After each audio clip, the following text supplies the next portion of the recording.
Hello YouTube, this is Morgan, Airspeed Prime here with my next Voltron Legendary Defender video. This is going to be my speculation for Season 7. I suppose since we don't know a ton about Season 7, it's more of going to be like, based on what just happened at the end of Season 6, what seems likely to happen, what are the open plot points still left in the series, and do I think Season 7 will maybe get to any of those stuff. So we're going to cover a lot of different topics over the course of this video with the basic idea of what's coming next. So first up, what do we know about Season 7? So at the end of Season 6 they said that basically the plan was to get back to Earth because Pidge's father, Sam, has plans for a new Castle of the Lions, which involves finally going back to Earth. As for when we are getting Season 7, there has yet, the release date is yet to be announced, but we do know at San Diego Comic-Con next month, July 21st, there will be a Voltron panel, and they will be screening the first episode of Season 7 to the people attending the panel. So that is a good idea of, like, in terms of production, they at least have the full next episode done, or will have it done. I'm assuming it's already done, which to me means that for the most part, production on Season 7 must be close to being done. So it can't be too far off. I don't think we're going to get a huge break. If they're doing a premiere, I can't see them leaving this kind of situation where, you know, 100, 200 people, however many people are in that San Diego Comic-Con panel, have seen the first episode, but no one else has for months and months.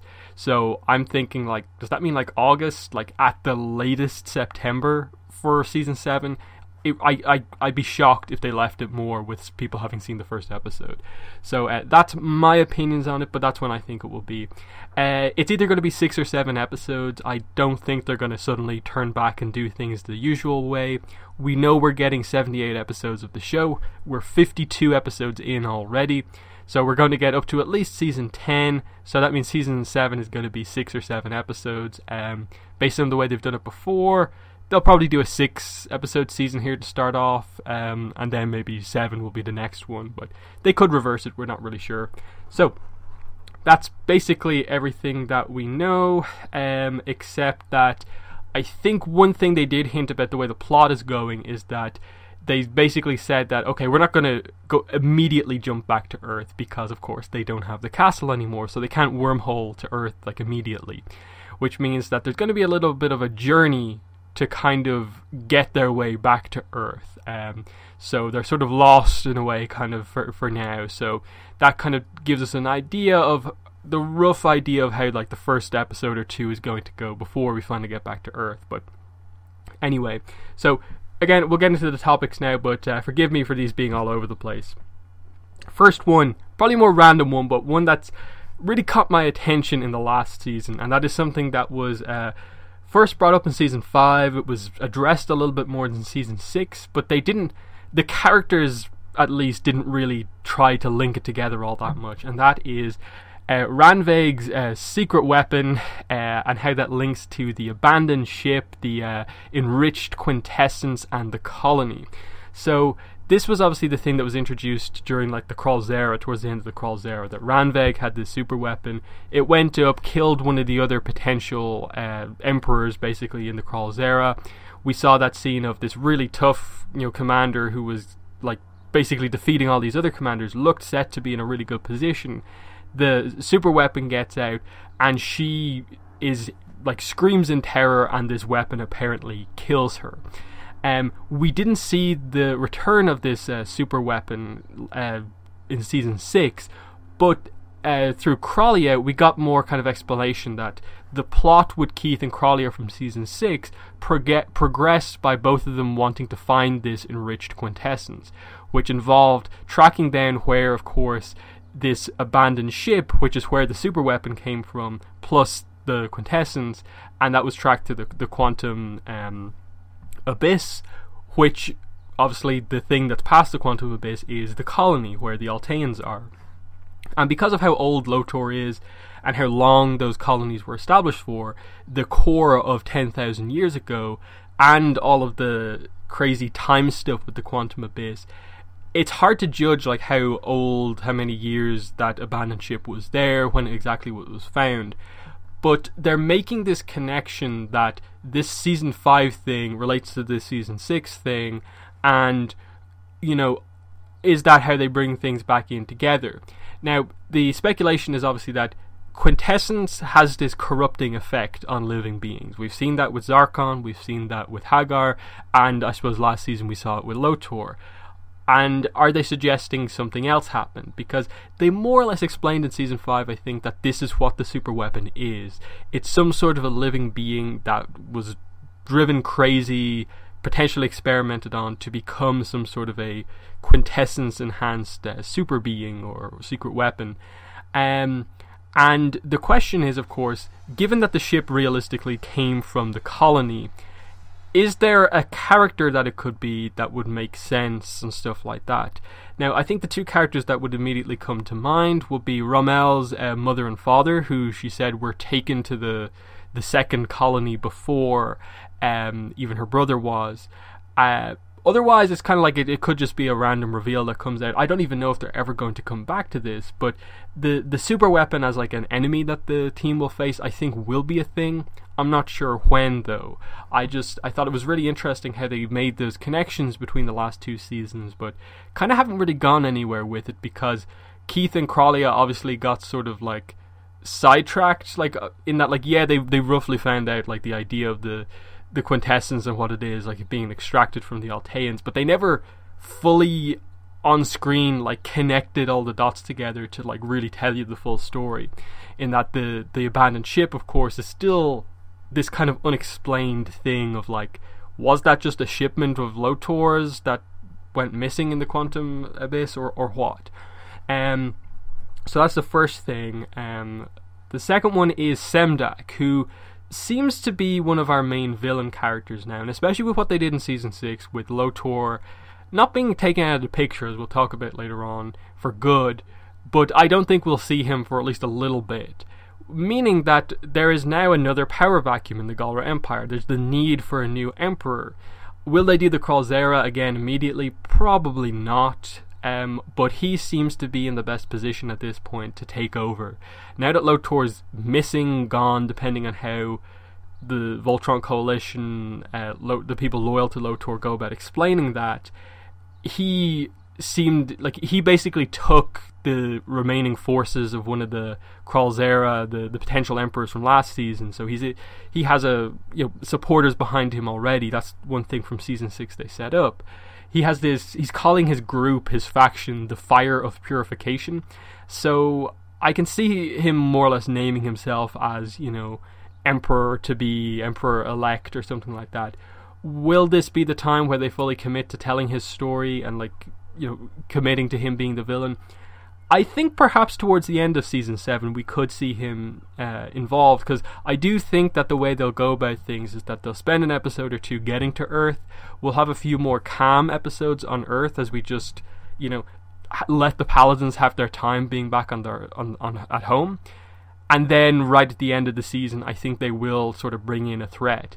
And I think the threat that would make the most sense is Semdak, because the way they've set up his character is that he is someone who really targets the emotion of his enemies. That, look at what he did at the start of season 6. He had a chance to fight Voltron, but instead he just put the lives of everyone on the planet at risk, played on the fact that Voltron would want to be the hero, and tried to destroy the kind of shield generator thing, the shield generator ship. I think he's going to do something like that with Earth. He's going to at some point make the connection. Basically all of the Paladins, a lot of the allies that are getting the victories for Team Voltron are from Earth. Let's use that to our advantage. The Earth is, in the grand scheme of things, a low technology planet compared to a lot of the alien races. We can take them easily, and if we do that, we basically neuter Voltron. It's not as powerful anymore, because, the way they work is that they're not going to let their planet, their loved ones, be sacrificed just to get what needs to be done. So I think that might be where they go with regards to a villain related to Earth. But I'm not sure if we're going to get to that immediately. But I think the obvious thing of Semdak, position of Emperor, is now open once again, and then his kind of connection with Earth. I think him and Shiro may have another fight, but I don't know. I'm not really sure if we're meant to read into them as really having a rivalry as such anymore, but we'll move on. Another kind of villain character, Onurva / Hagar, whatever way she's kind of calling herself. I think it very much is a case of who she is now is sort of a kind of halfway point between the two. Now that Hagar has the memories from Onurva back, she's not just reverted to being Onurva as we saw her in the flashback. She is this sort of hybrid character who has elements of both, but very clearly not everything from both. So it makes her very unique in that, combine that with the power level that she has, where she already had like all of these kind of like of course witch-like powers with like quintessence and stuff like that. Now she has the Oriande powers, and similar to Allura, but probably knows how to use them better. That's why she was able to kind of create the wormhole kind of out of nowhere, and she's going to know how to do all of that stuff much better. But after last season, she sort of lost a lot of her support network of like, she had the Lotor's generals on her side. She tried to get Lotor on her side, but the generals are off doing their own thing now. Lotor is obviously missing. And I'm wondering, will they move to make, when they do bring Lotor back, ally him with Onurva now? Because their scene of the two of them talking, and basically both of them saying that they basically don't see each other as being family members anymore, was interesting. But now that Lotor has changed so much, will that change their dynamic? So I still think we're ultimately leading to some sort of a Allura Hagar fight where they get to test their kind of powers against each other. Because we saw that, I think, at the end of season 2, we saw the reveal of like Allura's powers, with her basically seemingly being immune to Hagar's powers, and that being a really cool moment for Allura. So I think they'll come back to that now that sort of these reveals have come out. But will that be this season or not? Maybe we'll see her do something in the background to like set up stuff. But she definitely feels like, if there's any sort of an end goal thing, she feels like the biggest kind of open kind of plot point in terms of like a big proper villain. As for Lotor, the next talking point, I don't think he's gone for good. I don't think like he was killed with what happened at the end of season 6. As I said, they might have him join with Hagar once he maybe finds a way to get out, because he still has, like, he's still piloting the whole syncline ship Voltron thing, his triple combiner. So he'll find some way to get out of that. It just might be a very long time. And I'm wondering, like, are they just committing to the fact that he's a villain now? They did the turn in season 6. Will they keep him that way? Or will they more go down the road of having him get out of the quintessence, calm down a bit, but still be tainted by it, like his father was, like his mother was, and the other characters have to accept that they need to find some way to basically cure Onurva and Lotor potentially of the quintessence infection type thing, of whatever's going on. Because I think we have to get back to that.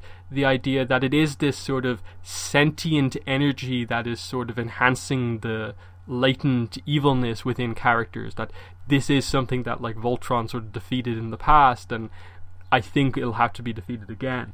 So I don't really think Lotor will be a factor really in the next season, but again, I think he's so up in the air, it's really hard to speculate on him.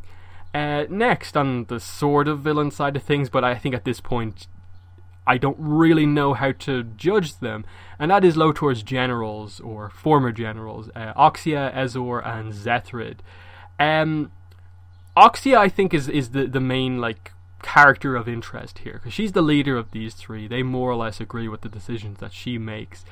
She seemed to have a closer relationship with Lotor than those two did, hence why like she seemed to be in on a plan that those two weren't in on. But they're still allied together now that all of this has happened, but they're now on their own, in that they're not allied with Hagar anymore, they're not with Lotor anymore. I don't think they're going to want to join with Semdak, and I think they've switched them and swapped them around so much that now it's time to either, I think, just make them a sort of faction of their own, where could you see someone like an Axia go for the title of Emperor? Maybe she's a little young for that, maybe she doesn't even want it, but something along those lines. The other factor with that is, that's almost immediately contradicting what I said, is that when they were first introduced, the reason like Lotor has these three as his generals is because none of them are pure Galra, that they're all like hybrid kind of species, that they're half Galra, half something else. That's why they all look so kind of unique. Axia not as much, and I think that's kind of what's so interesting about her, is that we don't really know what her like secondary species is, or is she actually pure Galra, but she just gets on very well with Lotor, or what. Whereas I think Zethrid and Ezor very clearly, are a part different species as well. But with Axia it's kind of unclear, to the point where you'd almost be like, Galra human? Or is she also like Altean Galra like Lotor is? But then, like, who's her parents, and does that even matter in all of this? I think the point I'm almost getting at here is, will we see these three like ally themselves with Team Voltron, with the coalition going forward? Because it feels like they're almost going down the path of everyone they trust keeps them out of the loop, abandons them at some stage, that they're learning these things about the people that they're working for that they don't agree with. Whereas in the end, they're the enemies that they've been against since the start. Team Voltron may actually be the most kind of trustworthy people out there, trying to do the best for the galaxy, and there may be a sense of them trying to do that, because if there's one dynamic I think they've been trying to get towards being important, it's been Keith and Axia. Now, do I think it's romantic? Not yet, but I can maybe see the potential, because again, Axia was introduced into the series as the character who Keith saved from the Weblum. She saved him during the Crawl Zero when he was in a fight, and they've sort of like had those moments of like returning the favor to each other, and then a sense of like almost any time they come into contact, they're like, should we be fighting each other? A sense of like, they feel like they're roughly the same age, and there's some sense of like, because Keith is part Galra now, and then Axia is part something else in addition to Galra, that there is some sort of connection there. It almost makes sense that if there is a romance for Keith, it perhaps is with her, given her introduction. When will they get to that? Will it be this season or not? I don't think so. I think Keith probably has a little bit too much going on right now, but it's always something that's open. As for the other two, Ezor and Zethrid, I think they'll kind of just go where Axia goes, but we'll move on. Going on what they said, the creators said about the idea for Season 7, they said that basically there will be a decent amount of stuff happening before they arrive on Earth. They basically said that it's going to be some sort of a kind of crazy ride of them hopping from like rock to rock basically before they get back to Earth. Now, how exactly does this work? Where are they? They're obviously out in the middle of kind of nowhere for the most part. They've just saved the galaxy, the castle's gone. They've got multiple people in like each line. The lines are packed up with supplies and stuff like that. So they're in a bit of a bad spot, but they should be able to survive for at least a little while. Now, are they going to set it up that they're fully lost, or it's just a case of like, okay, it's going to take a while, but we will be able to fly the lines back to somewhere in like coalition territory, and they'll be able to meet up immediately with other places in the coalition, meet up with characters that we've known before, the Blades and stuff like that, because before we commit to Earth and what characters are going to Earth, I think there is some space stuff that we still have to deal with, and that is the likes of Keith, Crollia, and the Blades of Marmora, in that we know Crollia is an agent of the Blades. Keith has been working for them as well. Keith is more or less back in Voltron now, so he can't stick around with the Blades anymore, and I think we've seen enough of his sort of differences in agreement with the idea of the Blades that he's going to want to he's going to have to take a leave from the Blades, or some sense of him having to let that kind of part of him go. Will Crollia stick around with the Blades, or will she follow Keith back to Earth? I think there's enough setup that she kind of has to go back to Earth as well. and they have to kind of keep her and Keith together, at least for a little bit. So I do think we'll have to get some stuff with the Blades, but ultimately I think we will see Keith and Crawlia go to Earth with everyone else. Will they do some sort of a thing where to really get the team going, they'll have to have Allura learn how to make wormholes without kind of harnessing it through the castle? Or will she be able to do it through Voltron or one of the lines, or just on her own? That could be an interesting little arc for Allura to go on her own, to have that sort of a kind of understanding type thing.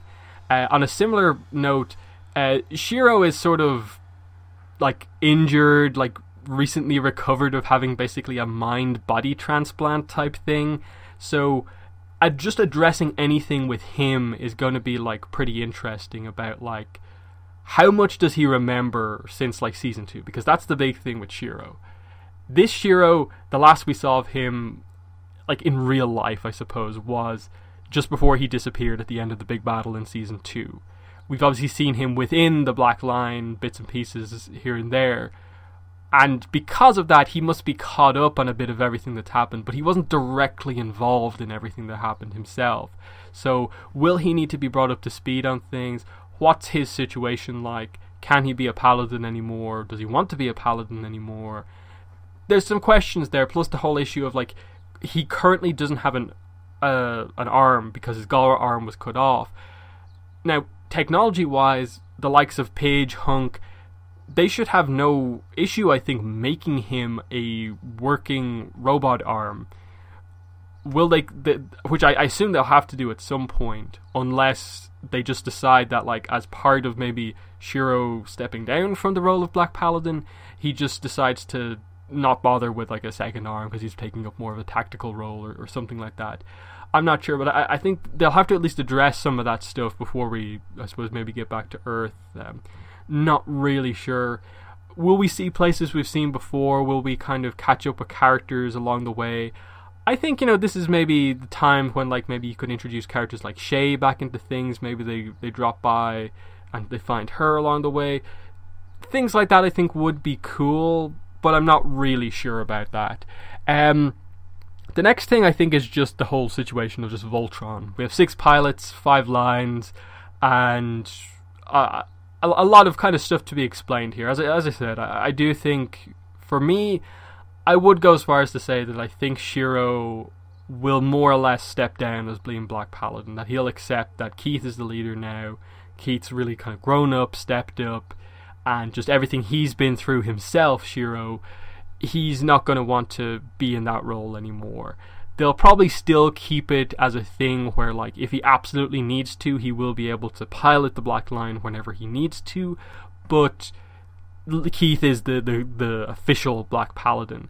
And along with this, I would like to see the characters finally, I suppose, switch armors, basically. I'd like to see the colors actually match up to the lines from here on out, and just address that there's been so many changes and stuff like that, because it is a bit weird to see like Keith, now 2 years older technically, still in the red armor when he hasn't piloted like the Red Line in such a long time, especially when like he's been in like the Blades ninja gear for most of the thing, and we're used to seeing him in like dark clothes. The black armor, the Black Paladin armor would fit him much better. Similarly, Lance, put him in red. Allura has, only fairly recently obviously kind of been part of Voltron, so like, do they need to put her in blue armor now, given that they've already sort of distinguished her by having the pink stuff? I'm not sure, but one thing I would like them to do as well is actually to, now that the characters are going back to Earth, can we kind of give all the characters a bit of a kind of character redesign, and acknowledge that some time has passed? Just something to make them look a little older, address the fact that they don't look the exact same at the start of the series. We've done that with Keith to a degree. I think we need to do that with the other characters as well, and part of that is the armor that they're wearing and fixing the colors on that. But with other characters, it is a case of like, I'd just like to see a bit of an update. I think Paige is the one that stands out the most to me, where like her like, as they explained in like pretty much the first and second season, the reason she like has the glasses and stuff like that, has her hair cut the way it is because it was this way to get into the Galaxy Garrison. When she was like kicked out, she had to like act like a boy, and it was this big reveal that she was actually a girl. So I kind of like the whole idea of like, can we just like shift her kind of back into that, like change her design up a little bit, to kind of reflect that there's no need for that anymore. And I think her returning to Earth should be a decent catalyst to actually have a bit of a character transformation for most of these characters. Obviously, I don't know how much you can do with everyone unless you kind of do a time skip, but you've done it with Keith. I like Earth to be used as the point to kind of really kind of make those transitions for everyone. So that's that. So yeah, I think Keith is going to be the permanent leader in the Black Paladin. Shiro, I think, will take up a more of a military support role, like he did when Keith was temporarily the Black Paladin for a while, before he kind of stepped down and went with the Blades. I think he'll step into that role again. Now, Allura has the powers to basically technically make new lines if she absolutely needs to. Is there any potential for a sixth line being introduced? Given that they had the whole white line thing in Oriande and so on, I'm not sure. I probably don't think so. Just because they did the whole thing of like, when they were in the Quintessence field, they're like, Voltron can do all of these things that we never knew Voltron could do. So there's still so much potential for power with Voltron that I don't think you need to even think about a sixth line or like a booster kind of ship type thing at this point. So I don't think they'll introduce a sixth thing that can link with Voltron just to give everyone a pilot seat type thing. I think whatever they do with the new castle, I think they'll just design it in such a way where it's got like a platform for like Karan and Shiro in it. So talking about Earth and when they finally get back there, one, they're going to have to catch us up with what Sam has been doing, and like, when he got back, did he get back? That's a question. Did he actually have an easy time convincing the Galaxy Garrison about everything that happened? You know, has he made any of the progress that he said he would make? Or there's always the potential that the Galaxy Garrison just thought he was crazy and didn't listen to him, because that's basically what they did to Shiro when like he was with what happened with him at like the start of the series, and they just kind of had him strapped down like he was just this crazy person, when it was clear proof of like other life out there. So there's always the potential that they make some sort of an issue about like, no, we actually have to convince Earth that this stuff is going on, and potentially the arrival of Voltron and clear aliens in like Allura and Karan and Rommel as well. Like, they could do that sort of stuff. Similarly, I suppose I forgot to mention earlier on, Rommel is still with the group. Will she just come with them to Earth, or will they find somewhere to like leave her off before they decide to go back to Earth? I'm not really sure, but I'll discuss her in just a second. So, you know, once we kind of deal with just, does Earth knows that there's a bigger, you know, galactic community out there, what happens? The ultimate goal is going to have to be that Earth is brought into the Voltron coalition, and they join the the coalition against the military nature of the Galra. The problem with that is just that because like Semdak is basically because of the whole Emperor position, and like, who are they really fighting at this point now that they think Lotor is gone? Is it just a coalition against Semdak? You'd almost think that like the coalition is a bigger force than anything Galra focused. So what are they fighting at this point? Or is the dynamic that we're meant to take away from season 6 is that they're pretty convinced that the fight is done, more or less, but I'm not sure.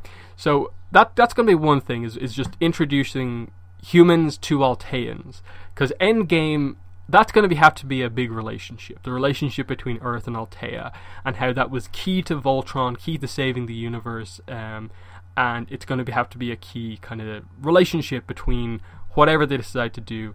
Do they move Alteans from the colony to a new planet and call it Altea? Do they share Earth, like Alteans and, you know, humans, or what?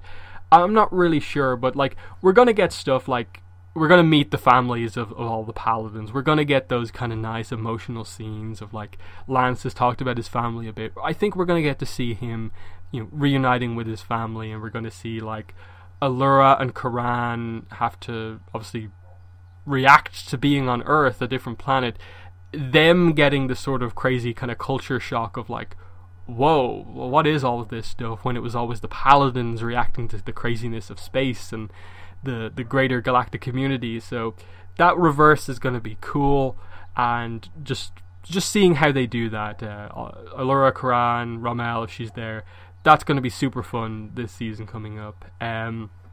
So obviously the key dynamics here is going to be reuniting, like Paige. Will they collect Matt along the way to come back to Earth as well? Potentially the whole Holt family reunion here. Shiro would probably have to be involved in this as well, because now that we have real Shiro back, it would technically be his first time meeting with Sam since they were like separated with the whole Kerberos mission. So that would probably be a relationship you have to address as well. Keith, and if Kralia is coming back as well, I think they showed us that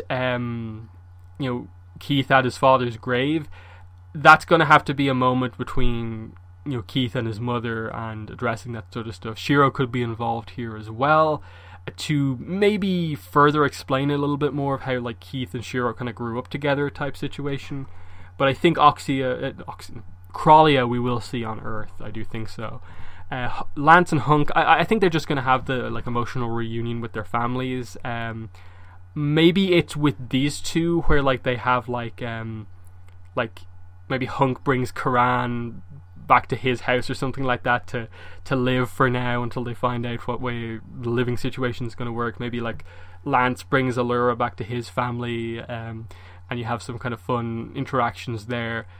That could be a fun thing to do, of just like the Altaeans meeting the Voltron people's family.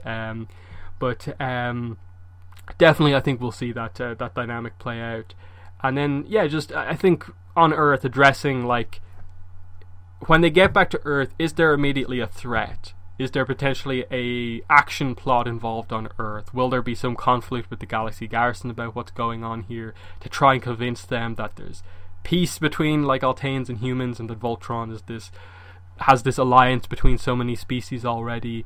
Or will it immediately be like, okay, everything's fine, this is the time for a break? Is this going to be a couple of break episodes in the series, where the way the series is potentially going to work, 2 episodes getting back to Earth, maybe the episode like 3, 4, and 5 is just the team sort of relaxing and having fun times on Earth and getting to see all those dynamics I just talked about, and then maybe episode 6 they introduce the threat that will be maybe Earth will face in season 8, which is maybe Semdak arriving, he finds Earth, something along those lines.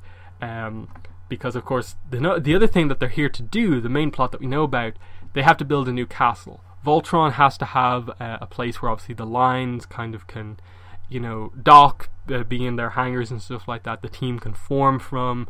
Voltron can have that sort of support system, and that's what the new castle is going to be.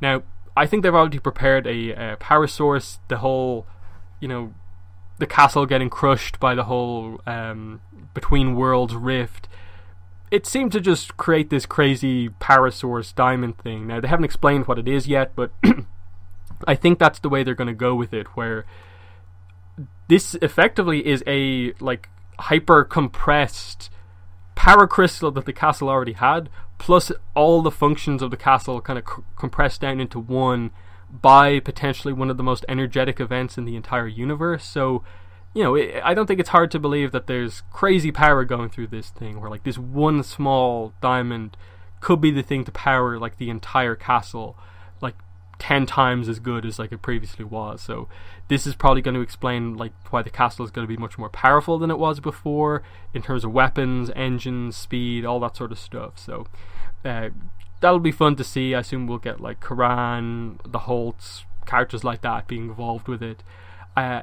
I'm eager to see what the design is. Like, do they really change it up from the way the previous castle looked, or does it look like a mix of Altaean and Earth tech? I'm not really sure. I think one of the last things I have to talk about here is just shipping.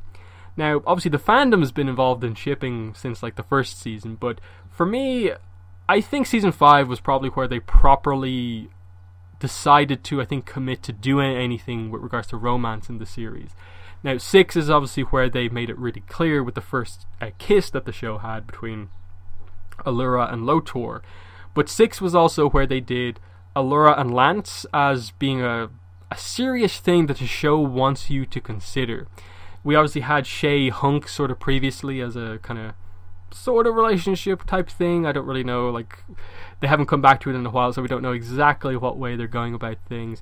And then, as I've speculated, Keith and Axia feels like something they might get to, but I'm not entirely sure. So in season 7, will they do anything with the shipping? I think you have an option to have maybe them find Shay along the way, bring her back to Earth or something like that. At least have Hunk and her interact. Lance and Allura is something that I think they are going to address. Now that they sort of did what they did in the last season, this is something that they can't just forget about. They did more with it after the Lotor reveal came out last season, and they had that scene of Lance basically helping Allura get past, like, feeling like she has basically led the team into this trap. She was responsible for all this bad stuff happening, and him just kind of pointing out to her that, look, he fooled us all, like, not just you.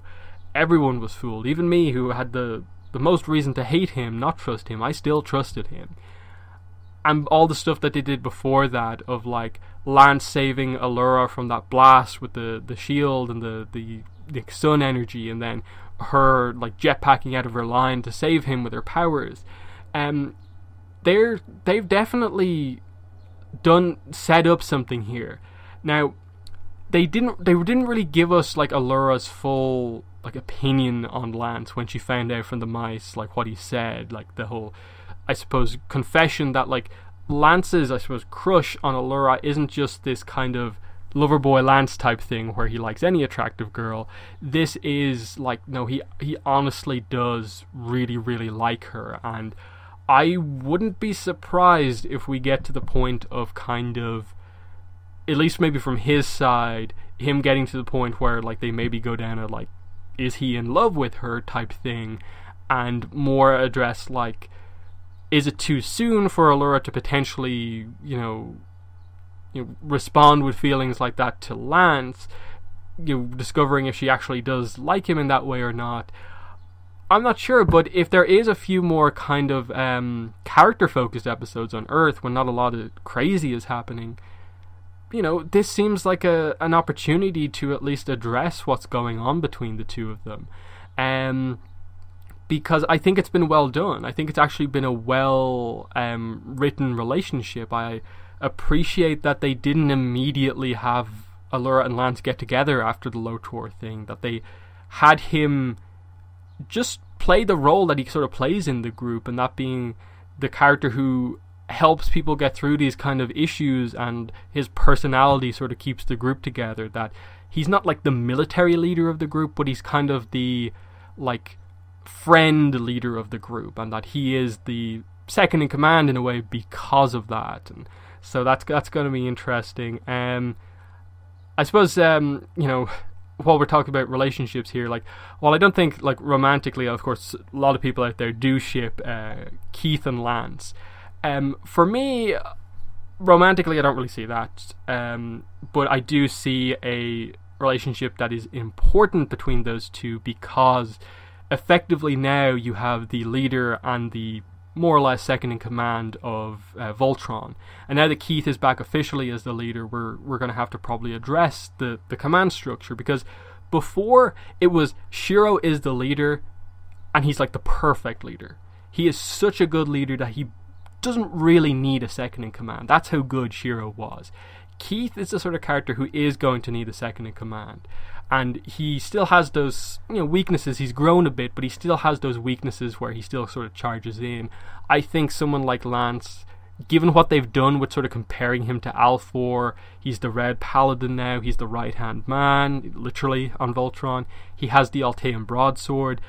I think you're potentially going to have to see him step up, and the way you probably have to do this is actually have Keith say something to Lance along the lines of like, you know, like, you've stepped up, Lance. That like Keith acknowledging that Lance actually like is worthy to be in that position, and getting to a point where like those two have more kind of respect for each other, and they aren't sort of like needling at each other, a little bit jealous like it kind of was in the early days. So getting towards something like that, I think is going to be interesting.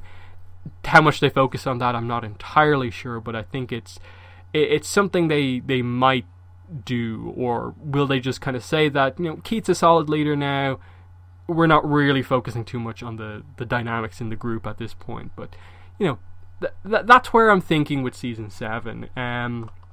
There's a lot of plot points still open, but obviously with 4 seasons still to go, you know, we still have 26 episodes of this show still to get. How exactly are they going to get to Endgame? Now, we don't know for sure that like episode 78 is going to be the last episode, but it's getting towards the point where like if we don't hear news about the show like basically being like ordered for more episodes, we can more or less assume that they're going to have a 10-season run and that's going to be it, and that the finale is coming up in 26 episodes time. They're going to have to be moving towards that, and now that we're back on Earth, we're getting there. And as I said, I think ultimately where we have to get to is properly resolving the Galra Empire on what it's all about. Because I think the one thing that they've sort of skated around that they need to get back to is the history of the Galra. It was explained to us last season, actually, early on, the whole idea. What does Rapid Saw mean? Where are the Galra actually from? And it's like, okay, they were the dominant tribe of the dominant species of multiple species on the planet Dibazol, and because they were such good warriors, they really stood out and became the sort of the main race of that planet. And they have a warrior culture, that's where they come from. But the introduction of like technology and especially quintessence into their culture seems to have like altered them to the point where they are this empire now. And what I think they've sort of held back from saying, that I think we still need to learn about, is that like Lotor's whole plot from like the last couple of seasons of like, okay, the Galra want unlimited quintessence. Is that to fuel their machinery and stuff like that? Or is that the whole thing of like, most Galrans live thousands of years because of quintessence, and they all sort of live way beyond what they're meant to actually live?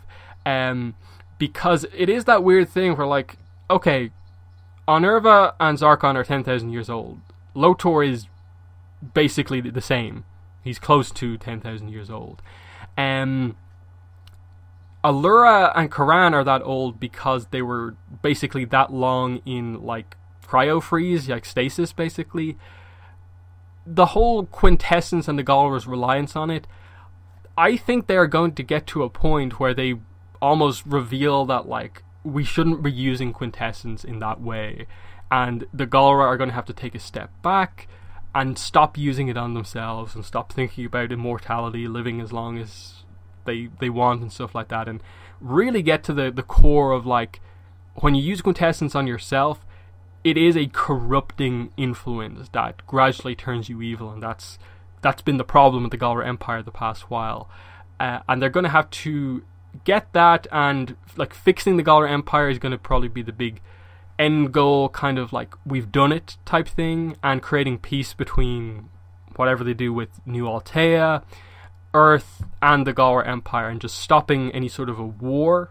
But at this point the war is kind of in this odd position where like Sendak's out there, Onerva's out there, the generals are out there, but no one stands out as being like a huge threat that the Voltron coalition as it is now can stop, and that's why I believe that currently the only thing that's going to be able to get through to the Voltron alliance is for someone to strike while the Paladins are on Earth, strike their home planet while, you know, the castle is still being built, before they've got their full structure back up.